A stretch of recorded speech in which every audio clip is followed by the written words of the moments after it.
여러분, 우리가 보통 겸손하면 다른 사람들 앞에 잘난 척하지 않는 걸로 이제 보통 생각하는데, 물론 그것도 맞습니다. 그런데 주님 안에서는 이 겸손이 좀 다른 의미들이 더 포함되어 있습니다. 여러분, 그 왕자의 난이라고 들어보셨습니까? 조선 초기 그 왕위 계승권을 둘러싸고 태조 이성계 왕자들 사이에 벌어진 그 두 번의 난을 보통 우리는 왕자의 난이라고 부릅니다. 근데 이와 유사하게 최근에는 그 롯데그룹이 경영권을 둘러싸고 형과 그 동생의 싸움이 법정으로 이어지고 있어서 이를 형제의 난이다라고 이렇게 부르고 있습니다.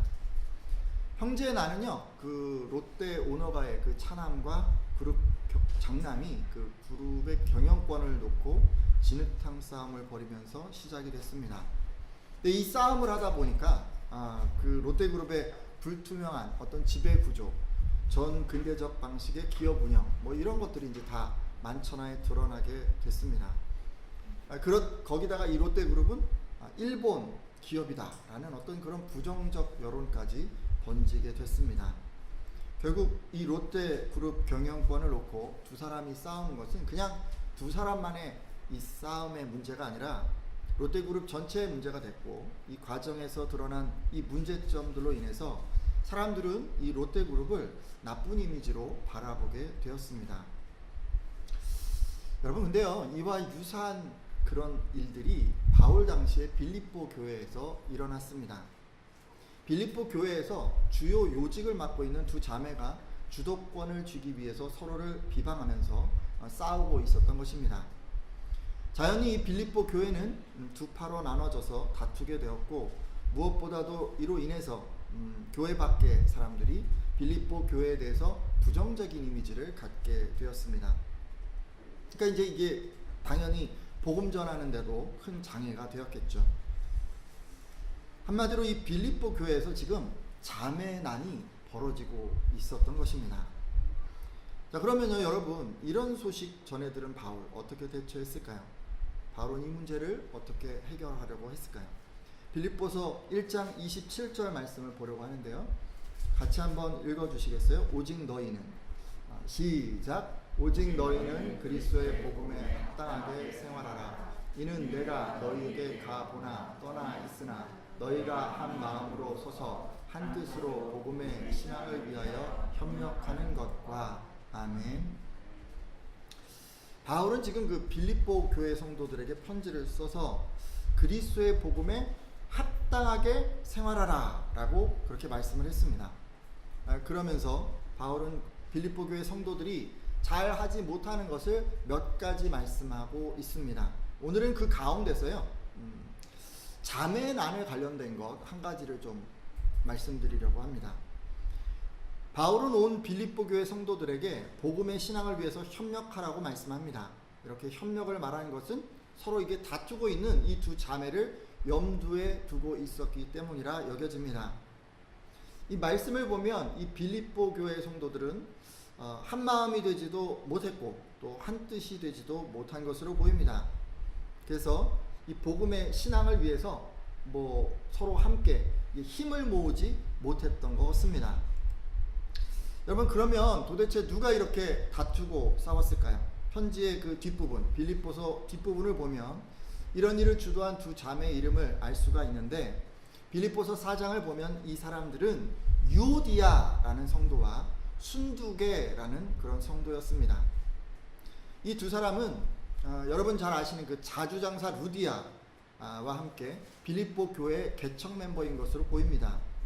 이들은 교회가 여러모로 힘든 시기에 많은 기여를 했고, 또 그로 인해서 교회에서도 많은 성도들에게 인정받는 어떤 리더였다고 생각이 됩니다. 지금 같으면 이런 거예요. 그러니까 권사들의 그 대표를 뽑으면 우리 뭐라 그러죠? 권사회장 이렇게 이제 얘기하잖아요. 그러니까 권사회장 정도 역할이나, 아니면 여전도회 전체 대표를 우리가 뭐라 그러죠? 여전도회 회장. 그러니까 이 정도의 역할을 하는 두 분이었던 것 같아요. 근데 이런 역할을 감당하는 이 두 사람이 지금 서로 같은 마음이 되지 못해서 다투었던 것 같습니다. 말씀을 자세히 보면 이분들이 다투는데 좀 특징이 있는데 뭐냐면요, 바울이 이렇게 얘기하고 있어요. 내가 너희에게 가보나 떠나 있으나. 바울이 있을 때는, 그러니까 이렇게 한 거예요. 바울이 있을 때는 싸우지 않았던 것 같아요. 근데 떠나 있을 때 이 두 사람은 서로 한 마음이 되지 못했고 협력하지도 못한 것으로 보입니다. 이런 것으로 볼 때 이 두 사람의 문제는 서로 굽히지 않고 주장하는 것이었던 것 같습니다. 이 두 사람은 아마도 이 발언권 또는 주도권 이런 것을 내려놓지 못해서 서로 싸운 것으로 추측이 됩니다. 여러분요, 이런 일 생기면 어떻습니까? 교회 밖의 사람들이 뭐라고 하죠? 사람들은요, 아마도 이렇게 싸우는 빌립보 교회 성도들을 보면서 예수 그리스도는 서로 사랑하라 라고 가르쳤다는데 너희들 안에는 그의 가르침만 있고 그의 행함은 없구나 라는 식으로 아마 비아냥거렸을 것입니다. 한마디로 여러분, 이들의 다툼은 두 사람만의 문제로 끝나는 게 아니라 교회가 욕을 먹고 더 나아가 십자가에 달리신 예수 그리스도가 손가락질 받게 만들었습니다. 복음을 전파하는 것이 지장을 받게 만든 것이죠.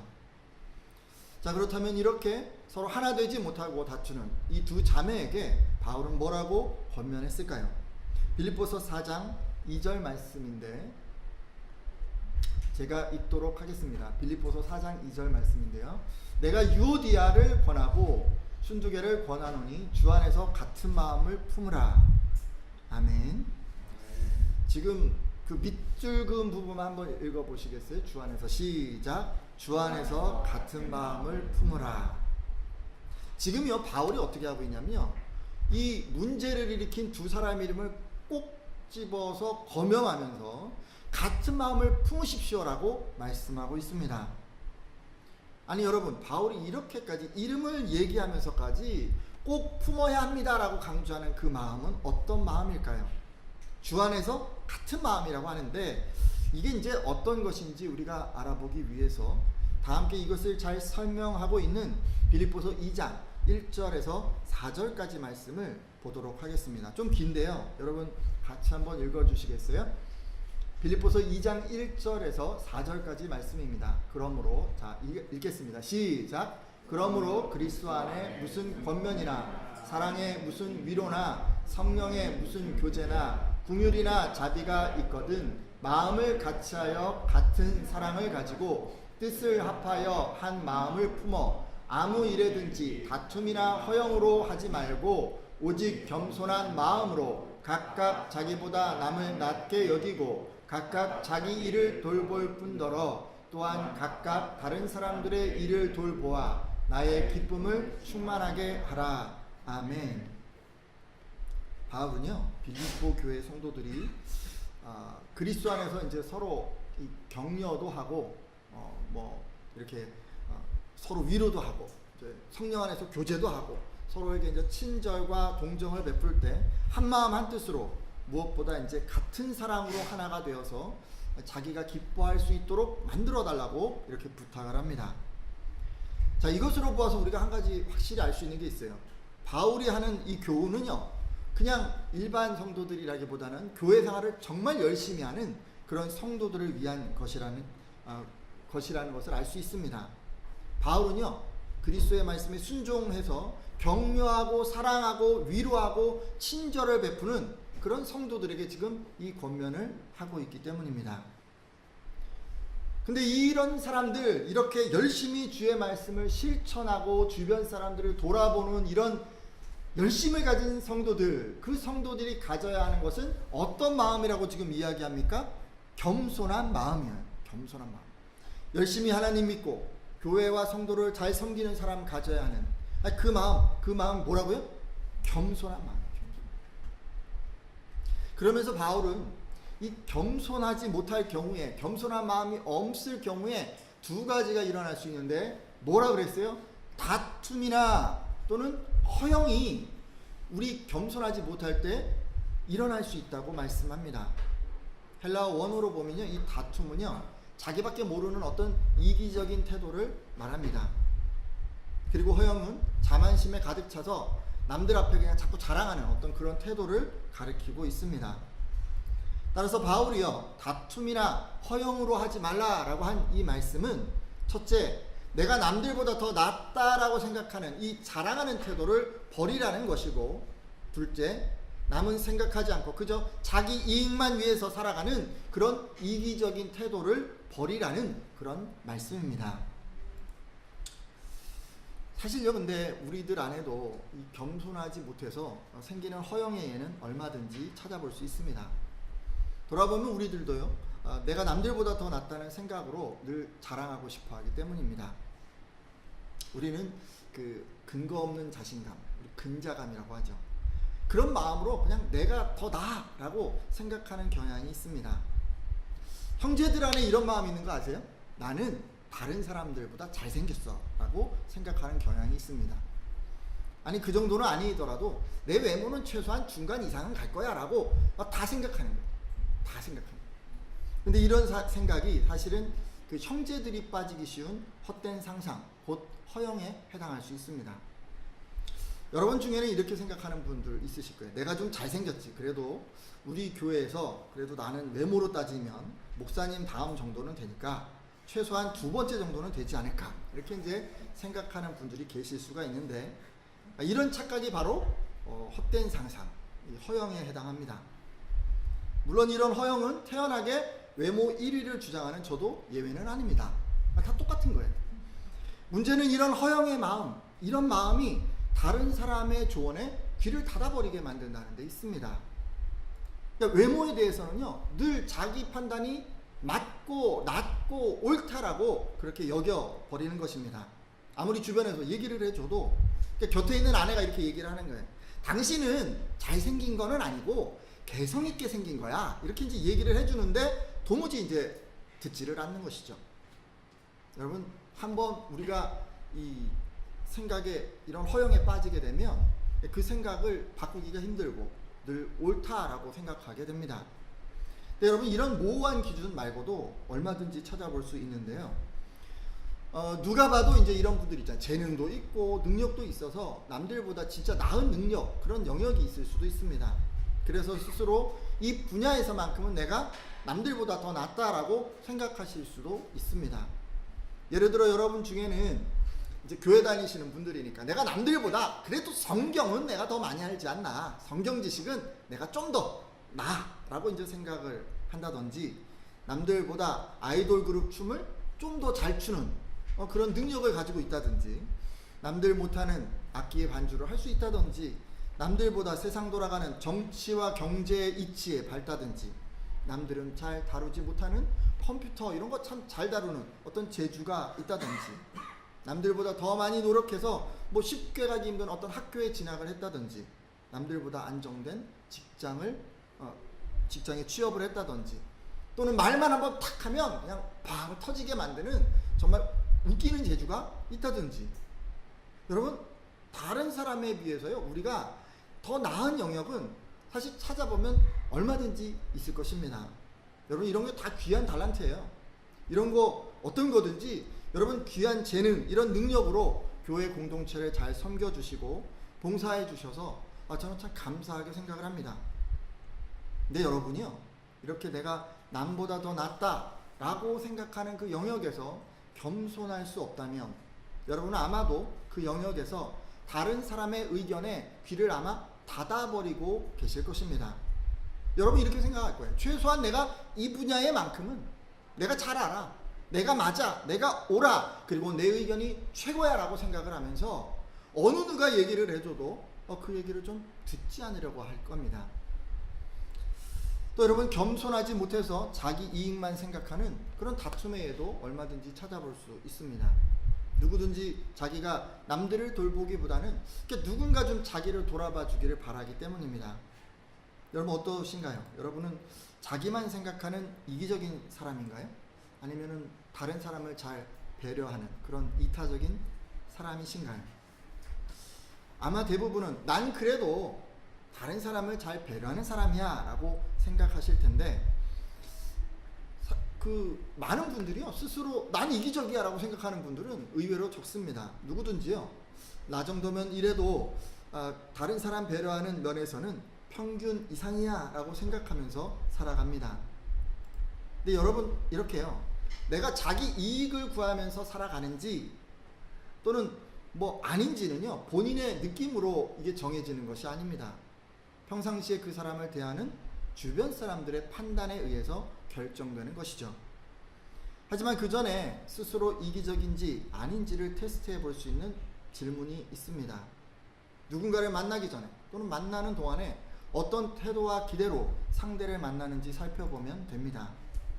잠깐 여러분 손에 가슴을 탁 얹고 이거 한번 이렇게 생각을 해보세요. 오늘 이제 친구를 이제 여러분 만나러 가신다고 가정을 해볼 때 이렇게 이제 생각을 하는 거예요. 오늘 친구를 만나면 내가 여행 다녀온 얘기를 해줘야지. 그리고 내가 새로 찾은 맛집 얘기를 해줘야지.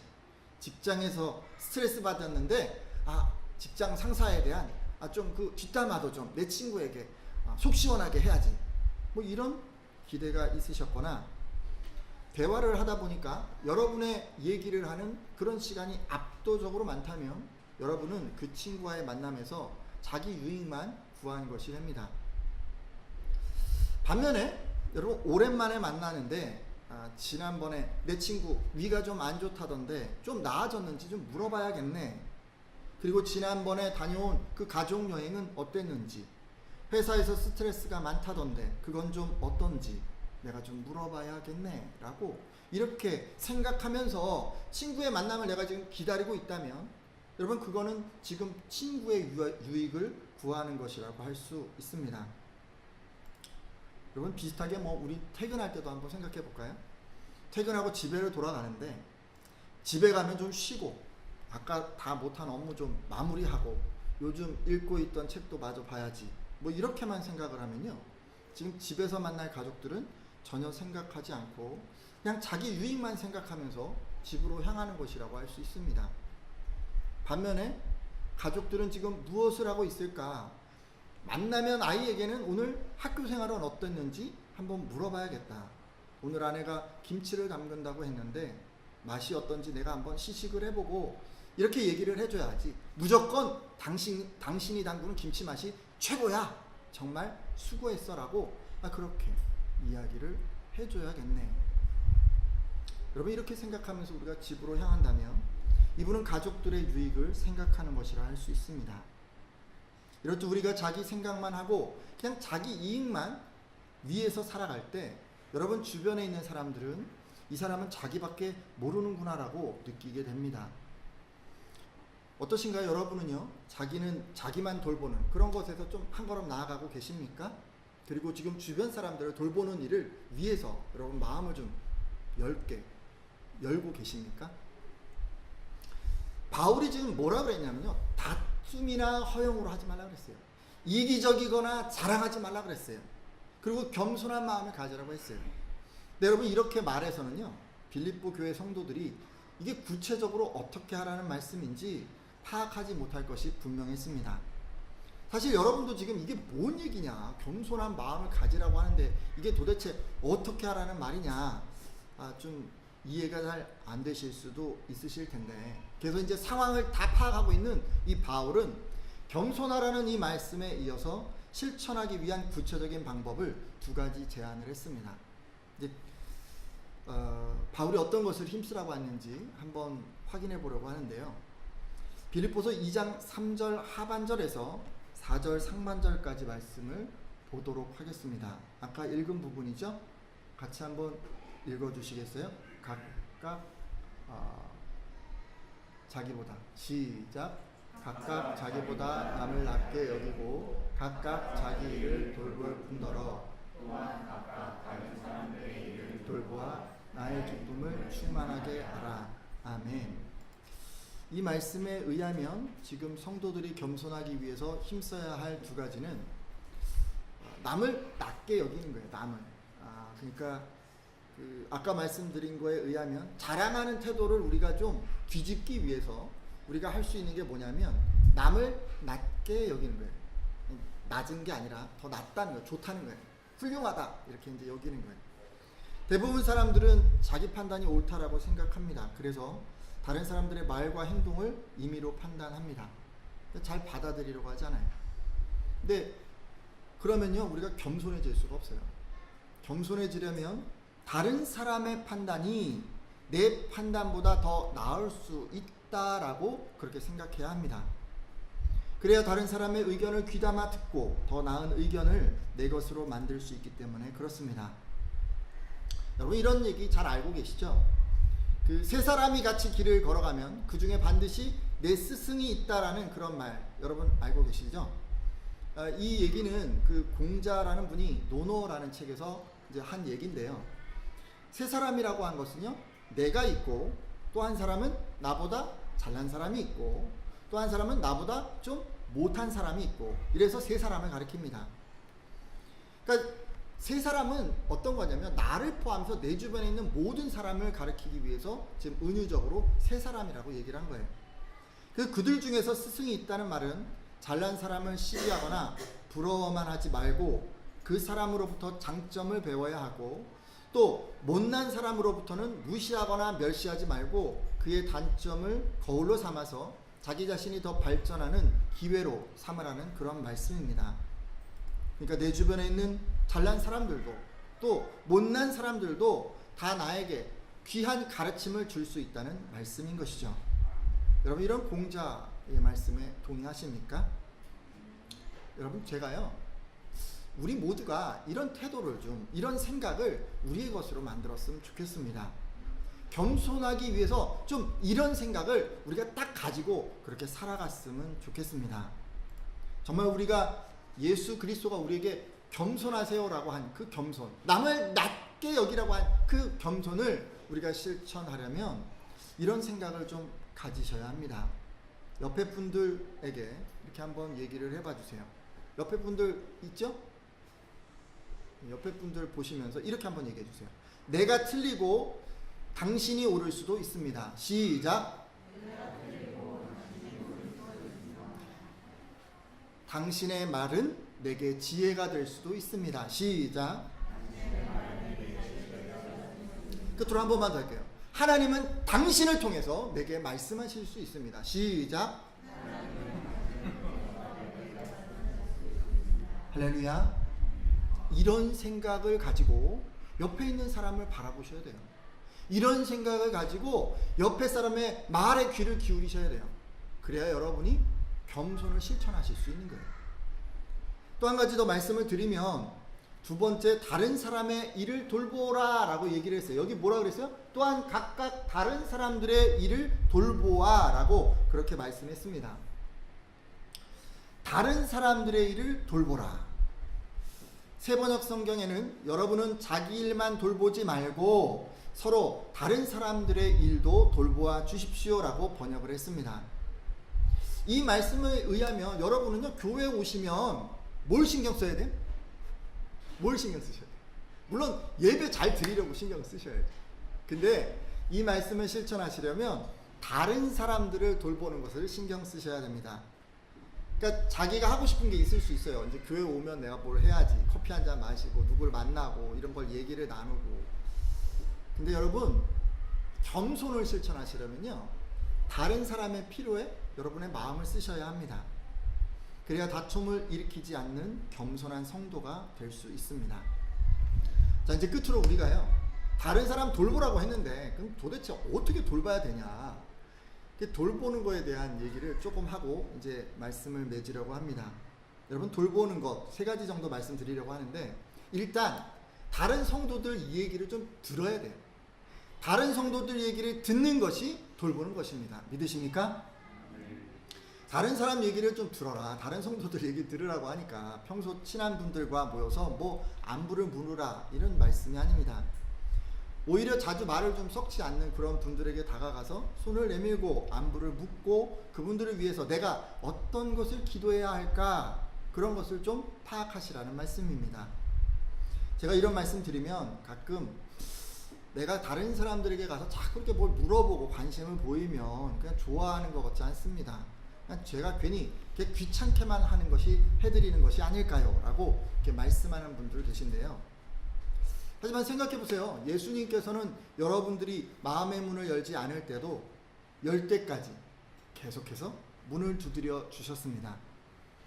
따라서 그런 사랑을 입은 우리들은요, 상대방이 마음의 문을 열지 않아도 때로는 그분이 거절해서 내 마음이 좀 상하더라도 예수님의 마음을 생각하면서 계속해서 관심을 표현하셔야 합니다. 때로 우리들 가운데는 교회는 열심히 출석하지만 교제권이 좁은 분들도 있습니다. 먼저 다가가고 뭐 쉽게 친해지는 거 이런 게 참 쉽지가 않아요. 주위를 둘러보면 이런 거 잘 하시는 분들이 그리 많지도 않습니다. 뭐 저도 잘하는 것 같지 않아요. 하지만 예수님을 위해서 이 먼저 다가가는 것, 또 사람들이랑 얘기 나누고 인사하고 이런 게 좀 힘들어도 노력해 주셔야 합니다. 처음에는 누구든지 별로 뭐 할 말이 없으시잖아요. 뭔 얘기를 하겠어요, 그죠? 그냥 인사해야죠. 안녕하세요. 이렇게 인사하시면 됩니다. 날씨 얘기 물어도 좋고요. 건강 어떠신지, 또 최근 아시안 게임 축구 재밌게 보셨으면 뭐 그런 얘기 하셔도 좋습니다.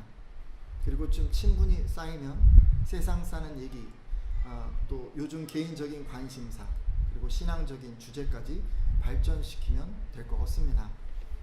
처음 만났는데요, 뭐 진솔한 얘기 뭐 길게 하는 거 정말 어렵잖아요. 서로 부담스럽습니다. 그러니까 이렇게 차분차분 그냥 인사부터 이렇게 서로 간의 교제권을 넓혀가시면 좋을 것 같습니다.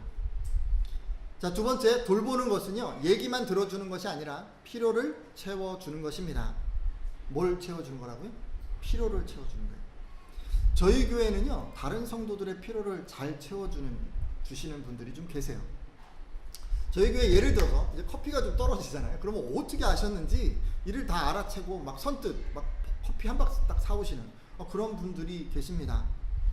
무더운 여름이 되면 시원한 여름 과일을 좀 사와서 같이 나누는 그런 분들도 계시고, 매주일 그 손수 반찬을 준비해서 오시는 그런 귀한 손길도 있습니다. 이런 모든 것들은요, 사실 그 교회 공동체 그리고 다른 성도들의 필요를 채우는 귀한 사랑이라고 생각합니다. 하지만 여러분, 이런 귀한 섬김 그리고 이런 나눔은 공동체를 섬기는 거에만 이제 국한되지 말고요, 각각의 개인의 사람 한 사람의 필요를 채우는 것에도 확장되어야만 합니다. 자, 끝으로 돌보는 것은 기도하는 겁니다. 뭐라고요? 기도하는 거예요. 기도해 주는 거예요. 그분을 위해서 우리가 기도해 주는 게 가장 잘 돌보는 거라고 할 수 있어요. 그분이 당면한 문제, 어려워하는 그 마음을 위해서 기도해 주는 것이 바로 돌보는 것입니다. 사실 우리가요, 누군가를 돌보는 게 이게 한계가 있어요. 직접 나서서 도울 수 없는 것들이 더 많은 것이죠. 여러분, 이런 것들을 위해서 우리는 뭘 해야 되는 거냐면 기도해야 하는 거예요. 하나님께서 직접 나서서 그 성도들을 도우실 수 있도록 우리가 힘써 기도해야 한다는 말씀입니다. 야고보서 5장 16절에 여러분 이런 말씀이 있어요. 병이 든 성도가 우리 가운데 있을 때 병이 낫기를 위해서 우리가 서로 기도하라. 의인의 간구는 역사하는 힘이 큼이니라. 이렇게 이제 말씀을 하셨어요. 여러분, 이 말씀 잘 알고 계시잖아요. 그런데 어떻게 생각하십니까? 여러분, 우리가 서로 기도해라 라는 이 말씀이 성도들의 질병에만 적용되는 것이라고 생각하십니까?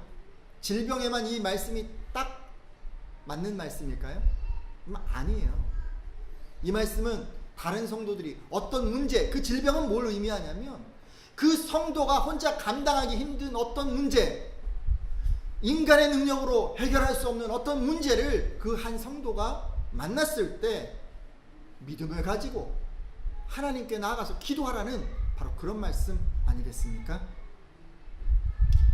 따라서 저는요, 오늘 함께한 예배자들이 다른 사람들을 그 자기보다 좀 더 낮게 여기시는 그런 분들 되셨으면 좋겠고, 또 다른 성도들을 돌보기 위해서 얘기를 듣고 필요를 채우고 이렇게 힘써 기도해 주는 그런 분들 다 되셨으면 좋겠습니다. 여러분이 이렇게 할 때 하나님께서 여러분의 마음속에 이 예수님의 겸손의 성품을 자리 잡게 하시리라 믿습니다. 이제 기도하고 마치려고 하는데요, 혹시 여러분들 가운데 내가 남들보다 더 나아라는 생각으로 이 다른 사람 얘기를 무시했던 그런 분들 계십니까? 자기 관심사에만 귀를 기울여 주기를 바라고 다른 사람들에게는 먼저 손을 내밀지 않았던 그런 분들은 안 계십니까? 혹시 그런 분들 계시다면 이 시간 그런 태도로 좀 바꾸겠다고 그렇게 기도해 주십시오. 아울러 방금 말씀드린 것처럼 내가 틀리고 다른 사람, 그 사람이 옳을 수도 있고, 다른 사람의 말은 내게 지혜가 될 수도 있고, 하나님께서는 다른 사람을 통해서 내게 말씀하실 수도 있다라고 생각하면서 그렇게 살아가겠다고 결단해 주십시오. 다른 성도들을 그 얘기를 듣고 또 필요를 채우고 또 기도하는 것을 통해서 다른 성도들을 돌보는 삶을 살아가겠다고 그렇게 결단해 주십시오. 함께 잠깐 이런 제목들로 기도하겠습니다.